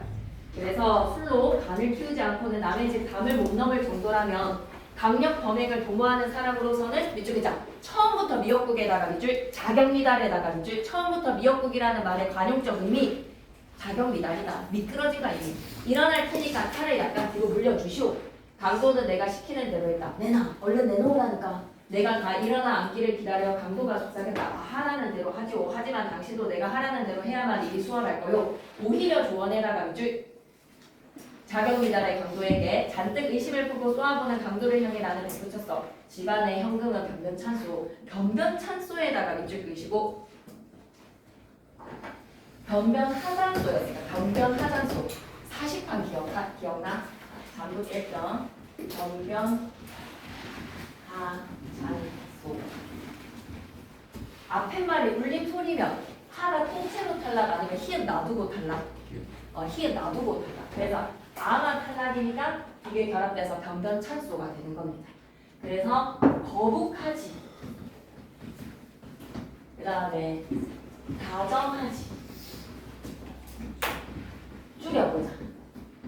거북하지, 다정하지 줄일 때 하를 줄말로 대상을 삼는다면 앞에 안 울림 소리면 어떻게? 하 통째로 탈락, 거북지 않다. 거북하지를 줄이려면 거북지. 안 울림 소리면 하 통째로 탈락. 맞습니다? 교과서에 나오는 내용이니까요. 다정하지. 하 앞에 말이 노랑 양말이거나 모음에 울림 소리면 어떻게 해요? 히읗 남기고 아가 탈락. 그래서 다정치. 오케이. 다정치. 더 기억해 놓으셔야 돼요. 계속 이어갈게요. 변변 찬수. 화장대 위에 돼지 저금통하고 장롱 서랍 속에 아마 마누라가 쓰다 남은 돈이 약간 있을 거예요. 그 밖에 돈이 들 만한 거는 당신이 알아서 챙겨가시오. 강도가 돈을 훔칠 수 있도록 그쪽이다. 돈이 있는 곳을 알려주는 나에다가 밑줄 강도한테 이제 우호적으로 대해주는 거지. 강도가 더욱 의심을 거두고 경거히에다가 밑줄 가벼울 경작이다. 가볍게. 움직이려 하지 않았으므로 나는 시험 삼아서 조금 신경질을 부려보니까 오히려 큰 소리를 치는 거지. 아이씨 마누라가 깨서 한바탕 소통을 벌여야만 시원하겠소. 난 취해지기 전에 나를 믿고 일러주는 대로 하는 게 당신한테 이로울 거요. 밑줄 끄자. 나가 오히려 강도에게 큰 소리를 치매다가 밑줄 끄시고 복면 위로. 이거 도윤이가 쌤한테 질문한 거거든. 그거 한 번 더 설명 듣고 가면 좋겠어. 건실하는 거 이미 나는 눈치챘어. 그 복면 위로 보이는 착하지 착한 눈망울에 선한 눈빛이 강도가 누구라는 것을 천성을 어쩌지 못하는 착한 눈빛, 건실하는 걸 눈치를 챈 거야. 밑줄 끄자. 나는 강도가 건심을 파악해다가 밑줄 끄시고 그래서 빨리 돈 가지고 나가라고 옮겨주는 거야. 한 차례 길게 심호흡을 뽑은 다음 강도는 마침내 결심을 했다는 듯이 이부자리를 돌아서 화장대 쪽으로 향했는데 얌전히 구두까지 벗고 양말바람으로 들어온 강도의 발. 밑줄 끄자. 얌전히 구두까지 벗고 양말바람으로 들어온 강도의 발에다가 밑줄 끄시고 강도가 신발도 탁 벗어놓고 얌전히 양말바람 그걸로 들어왔다? 어설프다는 거야. 강도의 어설픈 행동에다가 밑줄. 그래서 나는 그때 비로소 볼 수 있었어. 내가 그렇게 연결을 했는데도 강도는 와들와들 떨리는 다리 밑줄. 와들와들 떨리는 다리에다가 밑줄. 오히려 강도를 염려하지. 들킬까봐 아이러니한 상황이죠. 그만 부주의하게 동준이의 발을 밟았어. 동준이의 발을 밟은 모양이다. 동준이가 갑자기 칭얼거리자 그는 질겁을 하고 엎드리더니 토닥토닥 해주는 거야. 이쪽이다. 녀석의 어깨를 토닥거리는 것에다가 세상에 이런 강도가 있어? 아기가 깰까봐 노심초사해서 아기를 아기를 재우는 강도의 모습. 이런 거에서 이제 강도가 건씨의 뭔가 건씨의 용기, 건씨가 그날 밤에 술 기운으로 저지른 행동이죠. 녀석이 도로 잠들기를 기다려 그는 복면 위로 침침하게 딸이 된 얼굴을 들고 일어나서 내 위치를 힐끔 확인한 다음에 본격적인 작업에 들어갔어. 터지려는 웃음을 꼭 참은 채 밑줄 긋자. 그러니까 이 건씨라는 걸 다 눈치를 채고 밑줄 긋자. 터지려는 웃음을 꼭 참은 채에다가 밑줄 강도가 애교스럽게 느껴지는 거야. 귀엽게 느껴지는 거야. 강도의 애교스러운 행각을 시종 주목하고 있던 나는 살그머니 상체를 움직여서 봉준이를 잠재울 때 이불자리 위에 떨어뜨린 식칼을 집어들었다. 식칼도 안 챙겼어. 밑줄이다. 강도의 부주의한 행동에다가 밑줄. 자, 이 어리숙한 행동과 그거를 이성적으로 바라보는, 내가 이제 그걸 이성적으로 바라보는 거지. 강도의 모습이. 연장을 이렇게 함부로 굴리는 걸 보니 약간 놀리는 거지. 당신 경력이 얼마나 되는지 알만합니다. 내가 내미는 칼을 보고 그는 기절할 만큼 놀랐다. 나는 사람 좋게 웃어 보이면서 칼을 받아가라는 눈짓을 보냈고 그는 겁에 질려서 잠시 망설이다가 내 재촉을 받고 후다닥 달려들어서 칼자루를 낚아채 가지고는 다시 내 멱살을 겨누었지. 그가 고의로 사람을 찌를 만한 미인이 못 되는 줄 일찍이 간파했기 때문에 이쪽이자. 사람을 찌를 만한 미인은 못 된다에다가 밑줄 쭉 끄시고 직접 제시 간접 제시. 사람을 찌를 성품이 못 되는 착한 사람이다라고 대놓고 얘기했지. 직접 제시입니다. 직접 제시 간접 제시 좀 나눠야 돼. 고의로 사람을 일부러 사람을 찌를 만큼의 미인이 못 된다. 직접 제시 간접 제시. 성원이 두고 가자. 직접 제시. 나는 칼을 되돌려 준 걸 조금도 후회하지 않았어. 아니나 다를까 그는 식칼을 옆구리 쪽 허리띠에 차더니 밑줄자 자존심이 상한 표정에다가 밑줄. 지나친 배려는 건씨에게 자존심을 상하게 만드는 거에서 눈치챘다라고 생각할 수 있지 않겠어? 아, 이 사람이 나 문간 사나이 건씨라는 것을 알고 있구나. 도둑맞을 물건 하나 제대로 없는 주제에 이죽거리기는 비웃는다라고 생각하는 거지. 막 나한테 훔쳐갈 것도 없는 집. 그래서 경험 많은 친구들은 우리 집을 거들떠도 많고 그냥 지나간다. 누가 뭐 들어오고 싶어서 들어왔나? 피치 못할 사정 때문에 어쩔 수 없이 들어왔다. 나는 강도를 안심시켜서 편안한 마음으로 돌아가게 만든 절호의 기회라고 판단했다. 그 피치 못할 사정이라는 게 그게 그런 뜻이다. 염두에 두고 가령 뭐 식구 중에 누군가가 몹시 아프다든가 빚에 몰려서 그 순간 강도의 눈이 의심의 빛으로 가득 찼다. 밑줄 끄자. 의심의 빛으로 가득 찼다에다가 밑줄 눈치챈가. 아, 나를 알아보는구나. 밑줄 끄자. 권씨는 자신의 정체를 나가 알고 있다는 사실을 눈치챈에다가 밑줄 여기 있어 보이나. 그렇지. 분명히 본문 안에 있는 거에서 권씨는 느낀 거야. 아, 나의 신분을 눈치챘구나. 붕괴한 나머지 이가 딱딱 마주칠 정도로 떨면서 그는 대청마루를 향해 나아갔다. 붕괴한 나머지에다가 밑줄 끄시고 들킨 것에 대한 자존심 상함. 들킨 것에 대한 자존심 상함이면 내 옆을 지나갈 때 그의 몸에서 내 역겨울 만큼의 술 냄새가 풍겼는데 그가 허둥지둥 끌어안고 나가는 건 틀림없이 갈기갈기 찢어진 밑줄이다. 한 줌의 자존심에다가 밑줄. 애당초 의도했던 바와는 달리 내 방법이 결국 그를 편안하기는커녕 이거 되게 중요해. 내 방법에다가 네오박스 치시고 지나친 배려라고 좀 적어놓을까? 지나친 배려. 지나친 배려로 인해서 그를 편안하게 하기는커녕 위쪽이다. 더욱더 낭패케에다가 이제 진짜 자존심을 짓밟은 거야. 권씨라는 걸 다 눈치를 챈 거를 들키게 느끼게 만든 거지. 그렇게 깨닫고 나는 그의 등을 향해 말했어. 더욱더 낭패가 되게끔 만들었네. 자존심을 상하게 만들었네. 어렵다고 꼭 외로우라는 법은 없어요. 꼭 누가 합니까? 당신도 모르는 사이에 당신을 아끼는 어떤 이웃이 당신의 어려움을 덜어주었을지. 밑쪽이자. 당신을 아끼는 어떤 이웃이 당신의 어려움을 덜어주었을지에다가 밑줄 쭉 그리시고 뒤늦게 내가 수술비를 냈어 라는 거를 권씨한테 티를 내주고 싶은 거지. 개수장마 그때의 이웃은 없다는 걸 난 똑똑히 봤어. 난 이제 아무도 안 믿어. 밑줄이자. 불신에다가 밑줄 배신감과 절망감에다가 밑줄. 그는 현관에 벗어놓은 구두를 신고 있었는데 이대로 나갈 수 있게 그냥 편안하게 해주면 되잖아. 그 구두를 보기 위해 전등을 켜고 싶은 충동이 불현듯 일었으나 나는 꾹 눌러 참았다. 현관문을 열고 마당으로 내려. 잠시만 넘기지 말자. 오른쪽. 나는 강도의 행각을 애교스럽다라고 생각한 밑줄이자. 애교스럽다에다가 밑줄. 여느 강도와는 다른 이 초보 강도가 밑줄이자. 구두를 벗어놓고 양말 바람에다가 밑줄. 떨리는 다리에다가 밑줄. 칭얼대는 아이를 토닥거리는 밑줄 끄시고 미숙하고 어설픈 강도에다가 밑줄. 강도의 눈이 의심의 빛으로 가득 찬 까닭은 뭘까? 정체를 들켰다고 생각하는 거야. 밑줄이자. 자신의 정체를 알고 있다는 생각에다가 밑줄. 마지막 더 자존심 상하는 행동을 나가 하게 됩니다. 부주의하게도 그는 식칼을 들고 왔던 자기 본분을 망각하고 엄격결에 밑줄이자. 문간방으로 들어가려 했다에다가 밑줄 쭉 그시고 자신이 지금 강도의 모습으로 이 집에 왔다라는 걸 잊고 자기 방으로 들어가려고 한 거야. 그의 실수를 지적하는 일은 훗날을 위해 나로서는 부득이한 조처였는데 대문이 저쪽입니다에다가 밑줄 쭉 그시고 옆에다가 좀 적어놓을까? 지나친 배려. 자존심을 지켜주려는 나의 지나친 배려였어. 나의 배려에다가 밑줄. 그런데 권씨의 입장에서는 자신의 정체를 다 알고 있음에도 불구하고 나한테 이렇게 했다는 것이 밑줄이자. 자신의 정체를 알고 있음을 확인하게 되고 자존심의 큰 상처에다가 밑줄 끄시고 이게 오히려 자존심을 상하게 만드는 행동이야. 왜 이게 더 자존심을 상하게 하는 건지 의아한 거야? 쫓아내는 거야. 배려라고 생각하지만 다 알고 있으면서 이렇게 하는 게 더 비참해지는 거죠. 대문은 저쪽입니다. 문간방 부엌 앞에서 한동안 막연해 있다가 속으로 X겠다 이런 생각이 들지 않을까? 한동안 막연해 있다가 왜냐면 문간방 쪽으로 다 향하려고 했다는 거에서 다 들켰다는 생각이 들지 않을까? 말 그대로 지으신 거죠. 이렇게 되는데 저쪽이 대문입니다 라고 하는 다 알면서도 하는 모른 척 해주는 이 말이 거절을 협상하는 거야. 느닷없이 아이고 그래가지고 문간방에서 나오려고 대문 쪽을 향해서 느릿느릿 걷기 시작했어. 그래 이쪽이다. 한동안 망연에다가 밑줄 상처받은 거지.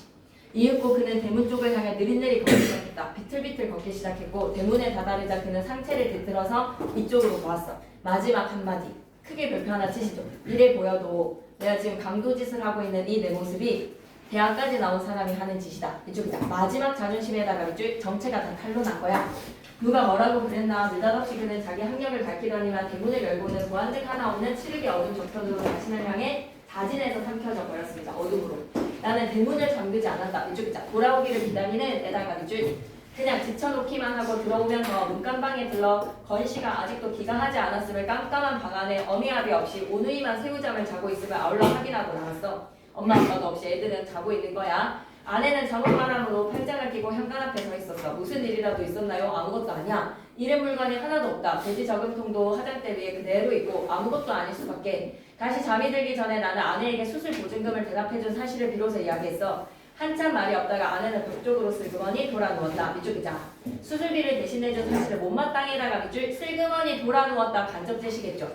내일 명령은 없어. 전셋돈으로 보증금을 받아 놓았으니까. 무슨 일이 있었군요. 아내가 다시 이쪽으로 돌아 누웠다. 우리 집에 들어왔던 한 어리숙한 강도에 관해서 나는 끝내 한마디도 내비치지 않았는데 지나친 배려일까 다 알고 있으면서 문간방으로 가려고 한 사람을 대문이 저쪽이라고 알려주는 거에서 이튿날 아침까지 건씨는 기가했지 않아. 출근하는 길에 병원에 들러보았다. 수술 보증금을 구하러 병원 문 밖을 나선 이후로 건씨가 거기에 재차 발걸음한 흔적은 어디에도 찾아볼 수가 없었어. 밑줄부터 어디에서도 찾아볼 수 없었다 해다가 밑줄 행방불명된 거야.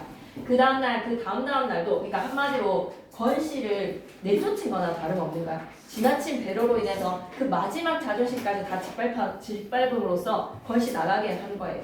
그가 행방불명이 된 것이 이제 분명해졌네. 밑줄기자. 어설픈 배려에다가 밑줄 지나친 배려, 어설픈 배려. 건씨에게 상처를 주었습니다. 그래서 뒤늦게 이제 또 자책을 하게 되죠. 그리고 본인은 그게 아니었다 하더라도 결과적으로 내 방법이 매우 졸렬했다. 졸렬했음에다가 밑줄 옹졸하고 천한 배려였다.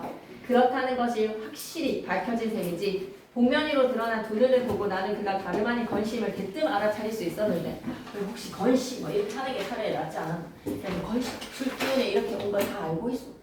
심정을 이해하오 라는 거에서 같이 술을 좀 기울이면서 했지. 아내 수술은 제대로 되었으니까 막내가 아들로 태어났다라는 걸 알려주는 게 나았겠죠. 근데 미안하게도 넘기면 안 되겠네. 밝은 아침에 술이 깬 건씨가 하는데 옆에 보자. 나가 강도에게 대문의 위치를 알려준 까닭은 뭘까? 건씨의 정체가 들통나지 않게 나 몰라 너를 이라는 거에서 밑줄기자. 건씨의 정체가 들통나지 않도록 하기 위해 건씨를 끝까지 강도로 대하려는 의도에다가 밑줄 눈치 다 챘으면서 눈치챈 거 안 들키는 걸로 눈치 다 챘으면서 나 몰라라는 걸로 지나친 배려 그런 의도로 대문의 위치를 알려주었는데 건씨는 더 자존심에 상처를 입은 겁니다. 건씨에 대한 나의 행동과 그 결과 너무 중요합니다. 자신이 건씨의 아내의 수술비를 대신했음을 우회적으로 표현한 것은 어떤 이웃이 당신을 도와주었을 것이고 밑줄다. 수술비를 대신했음에다가 밑줄 그런 걸 말로 티를 냈지. 문간방으로 가려는 건씨에게 대문의 위치를 알려줬어. 대문의 위치에다가 밑줄 근데 다 알면서 그렇게 모른 척하는 것이 밑줄이자. 건씨의 자존심을 상하게 해다가 밑줄 건씨가 집을 나가서 돌아오지 않는 계기가 됩니다. 돌아오지 않는 계기에다가 밑줄 그래서 비판의식 세 번째 건씨가 나의 방에 강도짓을 하려고 왔다가 금품을 하나도 챙기지 않고 빈손으로 도망갔다. 비판의식은 사회가 약자를 위한 밑줄기자. 사회가 약자를 위해 사회적 책임을 다하지 못하고 해다가 밑줄 강도로 전락에다가 밑줄 그래서 말 그대로 이래 보여도 대학 나온 남자를 강도로 만드는 것이 사회다. 사회 현실에 대한 비판적 목소리. 단어 뜻도 좀 잘 봐주시고요. 57페이지 마무리 짓겠습니다. 나를 떳떳이 대할 수 있게 하자면 복면의 사례를 끝까지 읽습니다. 복면의 사례를 끝까지 강도로 대우하는 그 길뿐이라고 판단에다가 밑줄 이게 판단 미스인 거야. 잘못된 판단이라고 좀 적어놓고 이렇게 생각했다면 안 됐다라는 거지. 그냥 건씨를 눈치채고 손을 잡아주는 게 나았겠지. 그래서 아무 일도 없었던 듯이 병원에서 찾아가서 죽지 않은 아내와 새로 얻은 세 번째 아이를 만날 수 있게 되기를 기대했던 것인데 강도로 침입한 건씨에게 내가 한 말, 행동의 이유는 강도로 대해주는 게 건씨에 대한 예우라고 생각했는데 현관에서 그의 구두를 확인해 보지 않은 것이 뒤늦게 후회되었다. 건씨의 구두 상태를 확인해다가 밑줄 한번 꺼주시고 그가 돌아올 생각이었는지 마지막이라고 생각했는지 구두의 상태를 통해서 알 수 있었을 텐데 문간방으로 들어가려는 그를 차갑게 일깨워준 것이 영 마음에 걸렸다라는 것은 들어가게 놔뒀어야 됐던 거야. 어떤 근거인지는 몰라도 이 구두의 손질의 정도에 따라 그의 운명을 예측할 수도 있지 않았을까? 밑줄기자. 구두 상태가 건씨의 자존심 상태에다가 밑줄 반딱반딱 빛이 나야지 그나마 건씨의 자존심이 남아있는 거야. 반짝반짝 코가 빛나고 있어야지 건씨의 자존심이 남아있는 거야. 구두의 상태로 건씨의 자존심의 상태를 증식할 수 있는데 그걸 안 본 것이 아쉽다는 거야. 그걸 안 본 것이 안타깝다라는 거야. 운명을 예측할 수도 있지 않았을까 하는 생각이 드는 것이었다. 구두코가 밑줄기자. 구두코가 유리알처럼 반짝반짝 닦여져 있는 한 자존심은 에다가 밑줄 쭉 끄시고 묘사지 비유적 표현으로 구두코는 어때? 유리알처럼 반짝반짝 그 이상으로 광발이 올려져 있었을 것이며 그러면 나는 안심해도 좋았을 텐데 건씨의 구두가 빛나고 있다면 건씨는 그 자존심을 지키려고 노력을 할 텐데 그때 그가 만약 마지막이라는 걸 염두에 두고 있었다면 새끼들이 자는 방으로 들어가려는 길을 내가 가로막은 것이 아니겠는가. 그 얘기는 대체 무엇으로 느껴졌을까? 건씨의 자존심에 내가 상처를 준 것이다. 이쪽이자 자존심에 상처를 준 것에 대한 자책에다가 밑줄 끄시고 대문의 위치를 알려준 것이 정말 상처를 준 거인 거야. 아내가 병원을 다니러 가는 편에 아이들을 죄다 딸려 보낸 다음 나는 문간방을 샅샅이 뒤졌다. 샅샅이 영어 발음 잘해야 되겠지. 음절의 끝소리 그치? 음절의 끝소리 그치? 두 번 하나요? 아니요. 음절의 끝소리 그치? 한 번에 된소리 내기 9개 음악 샅샅이 방을 내준 후로 밝은 낮에 내부를 둘러보기는 처음이었어. 건신의 집을 들여다보네. 이사 올 때 본 그대로 세간이라고는 깔고 덮는 데 쓰이는 것과 쌀을 익혀서 담는 몇 점 도구들이 전부야. 별다른 이상은 눈에 띄지 않았어. 득태여 꼭 단서가 될 만한 흔적을 찾자면 그것을 보일 것이다. 가장 감나가는 세간의 자격으로 장롱 따위가 자리 잡고 있을 꼭 그런 자리에 이쪽이다. 장롱 따위가 자리 잡고 있을 꼭 그런 자리에다가 밑줄 가장 센터죠. 가장 큰 가구를 놓을 수 있는 중요 가구가 위치를 해야 되는 그 자리에 와 물결 표시 9켤레나 되는 구두레에다가 물결 표시 사열을 받는 병정들의 모습으로 오와 열을 맞추어서 각을 맞춘 듯이 정렬되어 있는다. 병정들의 모양으로 가지런히 놓여있었다. 가지런히에다가 밑줄 빼시고 구두를 정말 소중하게 여겼구나. 이쪽에다 구두를 가장 소중하게 여겼음에다가 밑줄 옆에다 좀 적어놓은 지식인의 허위의식이라고 좀 적자. 마지막 지키고 싶었던 자존심이자 건씨 역시도 뭐다? 지식인의 허위의식이 좀 있는 사람이다. 나 대학 나온 사람이요. 나 안동건씨요. 그걸 못 내려놓았던 거지. 정갈하게 닦인 이 6켤레 그리고 먼지를 덮어 쓴 게 3켤레 모르에서 10켤레 가운데 마음에 드는 7켤레 골라서 한꺼번에 손질을 해서 매일매일 가라시를 한 주일에 소용에 당해온 거야. 한 주일 일주일치를 매일매일 닦아 놓는 거야. 대단한 제의네요. 그죠? 계획이. 잘 닦인 7 중에서 비어있는 하나가 지금 건씨가 신고 나간 구두죠. 그 비어있는 하나에다가 가로로 묶으시고 건씨의 정체지 이거 건씨라고 적자. 건씨를 생각하는 순간 나는 한 켤레의 그 구두가 그렇게 쉽사리 돌아오지 않겠구나. 밑줄이다.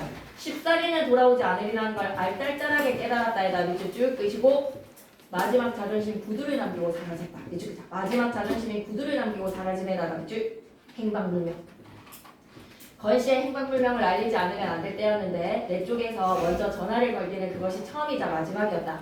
나는 되도록 침착해지려고 노력하면서 내게 이웃을 사랑하게 될 거라고 누차 장담한다는 이순경을 전화로 불렀던 거야. 이렇게 열린 결말로 마무리입니다. 9켤레의 구두를 남긴 채 건씨가 행방불명이 되었다. 와 이거는 진짜 시험에 나온 거야. 인물의 특징과 서술학식 별도색에 옆에다가는 출제 반드시 출제입니다. 좀 적어놔주세요. 중요합니다. 자 나는 서술자에다가 밑줄 온건한 성격에다가 밑줄 건씨에게 방한칸 내주고 건씨와 같이 가난하고 소외된 이웃의 삶을 외면하지 못하는 따뜻한 정도 있지만 밑줄이자 이웃의 삶을 외면하지 못하면서도에다가 밑줄 끄시고 밑에다가 인정이라고 적자. 인정도 있지만 안락한 삶도 유지하고 싶어하는 에다가 밑줄 쭉 끄시고 소시민성이라고 적자. 이런 게 이중성이다. 피해는 입고 싶지 않은 이해타산적 정보를 보입니다.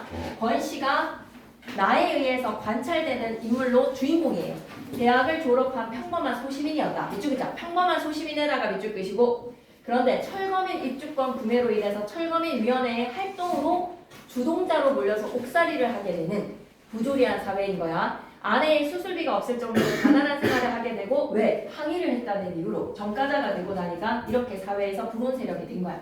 밑줄 끄자. 지식인이라는 자존심을 잃지 않기 위해 늘 구두를 깨끗하게 닦고 다님에다가 밑줄 1인칭 관찰자 시점 동그라미 내가 건씨에 대해서 관찰하고 묘사하고 나름대로 해석을 덧붙여. 밑줄 끄자. 자기 나름대로 해석하고 평가에다가 밑줄 그래서 건씨에 대한 심리는 간접 제시 나의 내적 갈등에서의 망설임은 직접 제시 다 왔어.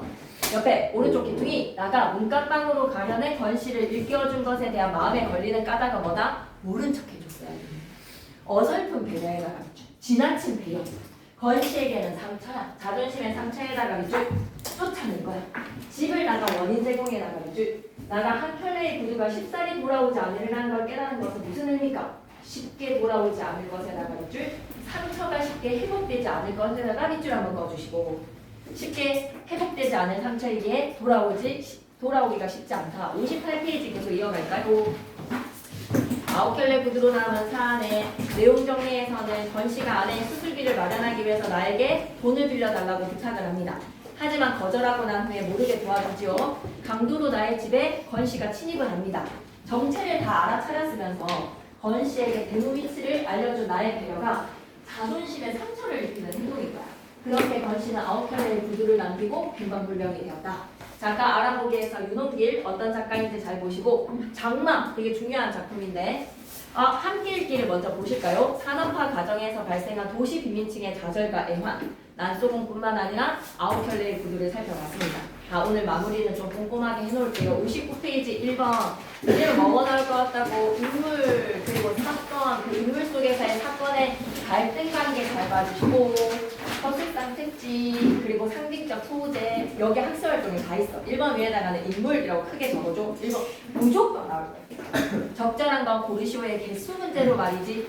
나는 연민에다가 밑줄 끼시고 냉정에다가 밑줄 그래서 이해타산적인 소시민이라고 봐줘. 수술비를 빌리러 온 권 씨의 부탁을 빌려준 돈을 돌려받지 못할까봐 거절하는 모습에서 좀 쪼다 같았어. 간장종지 마인드로 이해타산적인 모습. 아내의 수술비를 뒤늦게 마련해준 이유는 뭐다? 전세금을 받아놨기 때문에 권 씨는 도시 빈민층으로 살면서 지식인의 자존심은 지키고 싶다. 밑줄이다. 지식인이라는 자존심에다가 밑줄. 이래 보여도 나 대학 나온 사람이요. 어려운 살림살이 속에서도 구두는 정성 들여서 일주일치를 닦는 그 모습. 구두를 정성 들여 손질에다가 밑줄 몰락한 양반의 모습이네. 뭐하러 구두를 닦고 하는데 했겠어. 의사는 속물입니다. 속물적에다가 밑줄. 보증금을 요구를 하며 수술을 해주지 않는 생명경시의 의사. 2번으로 가자. 인물 간의 갈등을 정리해보고 그에 따른 권 씨의 심리를 추측해봐라. 권 씨의 심리 추측에다가 밑줄 간접제시라고 좀 적어줘. 권 씨의 심리는 간접제시야. 수술비를 가져와야 수술을 해준다는 의사와 수술비를 구하지 못하는 권 씨의 갈등 밑에다가는 외적 갈등이라고 적으시고 인물 vs 인물입니다. 몇 가지의 갈등이 드러나는지 한번 찾아보자. 의사와 권 씨의 갈등 인물 vs 인물. 권 씨와 나 아내 수술비를 빌려달라는 권 씨의 요구를 거절을 했지. 인물 vs 인물 외적 갈등. 그래서 권 씨는 되게 다급하고 몹시 괴로웠을 것이고 권 씨의 부탁을 거절하려고 하는 나의 고민, 망설여지는 거는 내적 갈등 드러나고 그리고 권 씨가 이렇게 수술비를 빌리면서 이래봬도 나 대학 나온 사람이요! 라는 비참한 상황 속에 자신의 마지막 자존심을 지키고 싶어하는 이 심정은 사회와의 갈등도 드러난다. 권 씨와 사회와의 갈등도 드러난다는 거 한번 적어줄래? 권 씨. 권 씨와 사회와의 갈등도 드러납니다. 평범한 가장으로서 대학 나온 사람으로서 어느 중산층으로 어느 정도 잘 살 수 있었어요. 철거민 입주권을 잘못 사는 바람에 전락을 한 겁니다.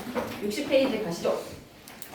과학글을 첨부해서 9켤레 구두로 나온 사내의 비밀을 파악해봐라. 도시의 아픈 역사를 드러낸 윤홍길 작가. 1970년대 산업화 한번 밑줄 끊어주시죠. 1970년대 산업화에다가 밑줄. 급격한 사회 변화에다가 밑줄. 산업화로 경제가 발전하기는 했지만 우리 사회가 일찍이 겪지 못한 심각한 문제, 인권 유린입니다. 그 중에서 정부의 무리한 도시정책, 밑줄이자 정부의 무리한 도시정책에다가 밑줄. 한강의 기적이 아니라 인권 유린인 거야. 노동자들의 그런 피해를 입은 이들이 항의하는 사건이 발생하기도 했는데 윤홍길 작가는 이를 포착하여 소설화했다. 9켤레의 구두로 남은 사내를 통해 1977년에 세상에 내놓았습니다. 도시의 아픈 역사를 드러낸 작가 윤홍길을 만나보자. 이 소설을 쓰게 된 동기는 무엇인가요? 인터뷰입니다. 당시 정부가 서울의 무허가 판잣집을 철거했어. 밑줄입니다. 무허가 판잣집 철거에다가 밑줄. 이거 난소봉에 드러난 사건이야. 사람들의 삶의 터전 그냥 빼앗았어. 그냥 밀어버렸어. 그래서 철거민을 유주하도록 한다는 계획을 세웠지만 그것은 기본적인 생활 기반조차 마련되지 않은 상태에서 쫓아낸 거야. 이에 많은 주민들이 이주를 반대했겠지. 당시 그 지역에 살았던 저는 이 일이 큰 문제라는 것을 직감을 하고 소설을 통해서 당시 사회의 모습을 사람들에게 보여주고 싶었다. 그래서 노모랑 같이 살던 정말 평범한 어떤 청년 남자는 이 이주민 철거 정책에 공무원들이 이제 막 이렇게 포크레인으로 밀려고 찾아온 거에서 도끼로 사람을 5이나 죽인 거야. 공무원을. 그래서 사형 선고를 받은 진짜 안타까운 사건도 있고 막 그랬었거든요. 철거민 이주하는 그게 되게 사회적으로 당시에 문제였었어. 미국 대통령이 대한민국을 방문을 하는 것에 맞춰 박정희 대통령이 너무 철거 저런 거 쪽팔린다. 그리고 앞좀 개발하자라고 해서 철거를 하려다가 생긴 사회적 문제도 많았습니다. 9켤레의 구두로 남은 사내의 권 씨는 실존하는 인물인가요? 라고 하면 있었던 이야기야. 당시 사건의 당사자들에게서 들은 이야기를 토대로 소설을 집필하기는 했지만 권 씨는 당연히 소설이니까 허구지요. 대학을 나와 평범하게 살던 권 씨인데 딱 이 사건에 휘말렸어. 위쪽이자 불합리한 정부 정책에 항의를 하다가 전과자가 되고 도시 빈민으로 전락에다가 밑줄. 진짜 평범한 사람이 이 어떤 사건으로 인해서 정부에 대한 항의, 이건 부당하다라는 목소리를 내는 순간 그냥 불온 세력으로 전락을 하는 시대였던 거죠. 그러니까 제가 가진 문제의식을 드러내려고 했습니다. 여러분이 뭐 담임 선생님과의 갈등으로 반의 운영에 있어서 뭔가 하나의 이의 제기를 하는 순간 낙인을 찍히는 그런 상황이 아니겠습니까? 그는 병은 드러내야 치유된다고 말하면서 도시의 아픈 역사와 그 속에 소외된 자들의 삶을 돌아보며 독자가 더욱 성숙한 시민으로 거듭나기를 바란다고 전했다. 1970년대 사회문화적 상황 어떤 것 같아요? 권씨가 빈민층이 된 까닭이 무엇입니까? 이주글게 산업화 본격적이다가 밑줄 불합리한 정부 정책에 항의에다가 밑줄 바로 빈민층 돼버리는 거야. 구두가 어떤 것이다? 마지막 자존심이다. 권씨의 자존심에다가 밑줄 그래 구두는 시험에 나온다라고 생각하자. 대학 나온 사람이오라고 외치는 권씨의 심리 그 속에서 권씨의 마지막 자존심 넘어갈게. 권씨가 처한 상황을 통해 작가가 말하고자 하는 말은 무엇일까? 마지막 남은 자존심마저도 잃어버린 권씨의 처지 밑줄이자. 마지막 남은 자존심마저도 잃어버린 권씨의 처지에다가 밑줄 힘들고 비참한 삶에다가 밑줄 얘들아 개인의 문제는 사회적 문제인 거야. 밑줄이자. 개인의 문제가 사회적 문제와 무관하지 않음에다가 밑줄 급격한 사회화로 인해서 사회가 발전했지만 구조적인 모순은 대한민국이 피할 수 없었던 과제다. 밑줄이자. 구조적 모순에다가 밑줄 것이고 3번으로 갈게. 막 이런 거 생각하면서 어떻게 다 경제 개발해 막 이렇게 생각하기에는 너무 심각한 문제였다. 9켤레의 구두로 남은 사내의 결말을 중심으로 현대 소설의 특징을 생각해봐봐. 결말을 바탕으로 한 제목의 의미 밑줄이다. 마지막 남은 자존심에다가 밑줄 무너진 권씨의 처지에다가 밑줄 춘향전과 9켤레의 구두로 남은 사내의 결말 부분이 어떻게 다른가? 춘향전의 행복한 결말이죠. 근데 9켤레 구두는 열린 결말로 마무리가 되죠. 그게 고전소설과 현대소설의 결말 처리 방식의 차이입니다. 읽고만 넘어갈게. 일반적으로 고전소설은 주인공이 원하는 바를 성취해서 행복한 삶을 누리고 이 과정에서 죄를 지은 인물은 벌을 받는 권성징악적 결말 방식이지. 한편 현대소설은 인물이 갈등을 해결하고 행복한 삶을 사는 것으로 결말을 맺기도 하지만 작품의 마지막 부분을 명확하게 끝맺지 않고 독자가 작품의 결말을 상상하도록 마무리하는 주인공이 뭐 또 갈등을 해결하지 못하는 상태로 결말을 맺는 열린 결말, 다양한 방식의 결말이 있다는 거야. 62페이지 한번 가볼게. 안 해도 되겠지. 63페이지도 안 해도 될 것 같은데 혹시나 던지는 거 있으시면 해야 될 것 같다고 생각이 돼요. 그치? 오케이. 그러면 여기까지 일단은 다 따라잡기는 한 거죠. 학교에서 했는데 지금 쌤이랑 안 했어요 하는 거는 맘목사 작곡기밖에 없죠. 문법도 다 하고 했으니까. 그러면 작전을 하고 그 부분 할게요. 조금만 쉬었다가 문법 앞에 띄어쓰기를 조금만 하고 갈 수 있으면 듣고 싶은 사람은 이거 듣기로 하자. 띄어쓰기 뒷부분에서 쌤 좀 들을래요? 라고 하는 사람들은 듣고 그냥 영상으로 들을래요? 하면 영상으로 들으셔도 되니까 그냥 다 자율적으로 선택을 할 건데 자 봐봐. 그러면 이제 뭘 해야 되냐면 중간 부분으로 들어온 사람들은 이제 현대시를 영상으로 듣고 다 한번 여기 끝까지 다 문제 풀고 이거 피드백을 받으시는 거예요. 알았죠? 그리고 문법도 내가 미흡하다라고 생각되는 부분들을 영상을 통해서 복습을 하거나 문제를 푸시고 개별 시간을 청하는데 16, 17 그렇게 딱 하고 그 주부터 이제 시작했을 때는 완전 좀 바짝 하는 거야. 23, 24에서는 쌤이랑 이제 주말에 남아서 하는 걸로 하고 다 끝냈거든요. 문법을. 지금 문법 요소까지 다 끝냈는데 쌤 생각에는 문법 공부가 좀 된 사람들은 사동, 피동이랑 인용 표현이랑 시제랑 높임 표현이랑 좀 알겠는 사람들은 굳이 영상도 안 들어도 될 것 같아요. 그냥 문제 바로 푸시고 좀 개념이 안 되면 그 개념은 역으로 쌤한테 질문을 통해서 문제 풀이에서 질문을 통해 외워가시는 게 좋을 것 같습니다. 막 맨날 막 현재 시제, 선어말 어미, 동사는 는이나 니은에 선어말 어미가 붙는데 형용사는 현재 시제 선어말 어미 붙지 않은 이 개념을 알아봤자 문제가 안 풀리면 말짱 소용이 없다. 그래서 쌤은 문법만큼은 문제를 풀었으면 좋겠다. 그러면 갖고 가고 나는 남아서 띄어쓰기 쌤이랑 조금 하고 갈게요 하는 사람들은 뒷부분을 좀 해줄게요. 화요일 그 사람들이 띄어쓰기를 좀 안 했으니까 화요일 시간이기도 하고 하니까 오케이.